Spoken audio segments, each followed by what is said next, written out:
Назарларыңызға бүгінгі күннің басты жаңалықтарын ұсынамыз. Денсаулық сақтау министрі Елжан Біртанов Қазақстанның 2 азаматынан коронавирус инфекциясы табылғанын мәлімдеді. Министрдің айтуынша, Алматыдағы лабораторияда тексеруден өткен, оларда коронавирус инфекциясы бары расталған. Ол 2 азамат Германиядан келген. Қазіргі күні пациенттердің жағдайы жақсы. Қасым-Жомарт Тоқаев жаһандық экономика мен геосаяси ахуал күрделі кезеңге аяқ басуына орай үкімет түбегейлі өзгерістер жоспарын әзірлеуі тиіс екенін мәлімдеді.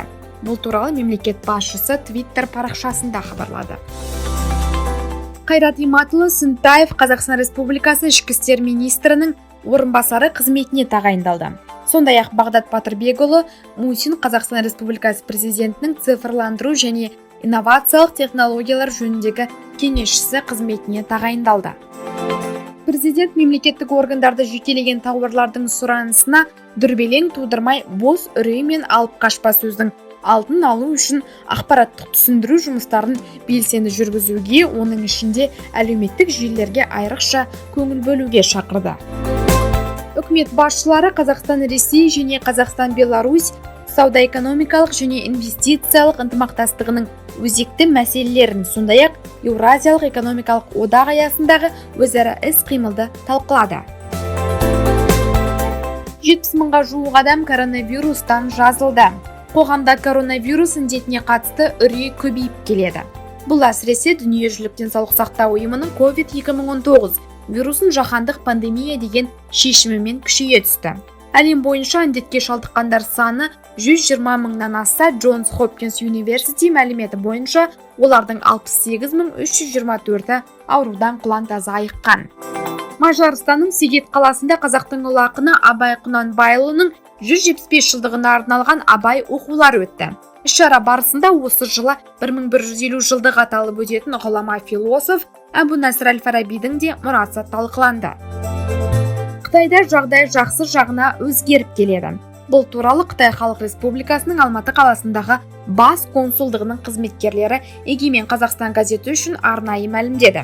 Мәселен, бүгін Қытайдың Хубейден басқа провинциясында 8-ші күн қатарынан коронавирустың жаңа оқиғасы тіркелген жоқ.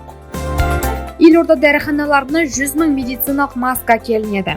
Бұл туралы бүгін қала әкімдігінде тауарлар мен көрсетілетін қызметтердің сапасы мен қауіпсіздігін бақылау департаментінің басшысы Зекен Исаков айтты. Нұр Отан партиясы төрағасының бірінші орынбасары Бауыржан Байбек еліміздің түрлі аймағына барып тұрғындармен кездесуін жалғастырып жатыр. Осы аптада ол Жамбыл облысының бірқатар елді мекеніне, соның ішінде Жуалы және Қордай аудандарына ат басын тіреді. Түркістан облысындағы 838 елді мекеннің 101-інде ұялы байланыс жоқ. Бұл орайда облыстық цифрландыру, мемлекеттік қызметтер көрсету және архивтер басқармасы салалық министрлікпен бірлесе атқарған жұмыстар нәтижесінде Билайн байланыс операторы жыл соңына дейін 82 елді мекенге ұялы байланыс арнасын енгізбек. Тобыл өңірінде дәл керек кезінде полицияға қол ұшын созып көмекке келушілердің саны жыл санап еселеніп келеді. Тұрғындардың қоғамдық жауапкершілігі мен құқықтық сауатының артып келе жатқанын сақшылар да айтып отыр. Мәселен, өткен жылы облыстағы тәртіп сақтау шараларына 1000-нан астам ерікті қатысып, 12 қылмыстың ашылуына, 517 әкімшілік құқық бұзушының ұсталуына атсалысқан.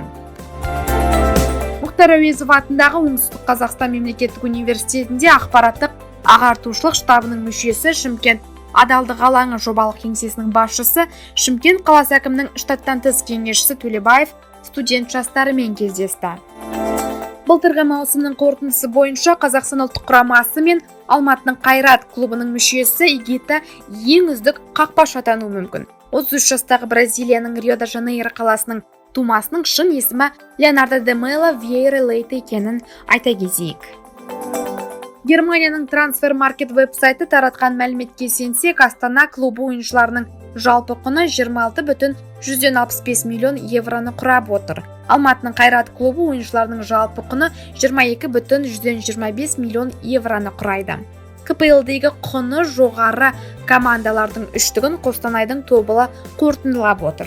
Олардың ойыншылары 16,165 миллион еуроға бағалануда. Осы және өзге де жаңалықтарды толығырақ Егемен Қазақстан газетінің бүгінгі санынан және Егемен KZ сайтынан оқи аласыздар.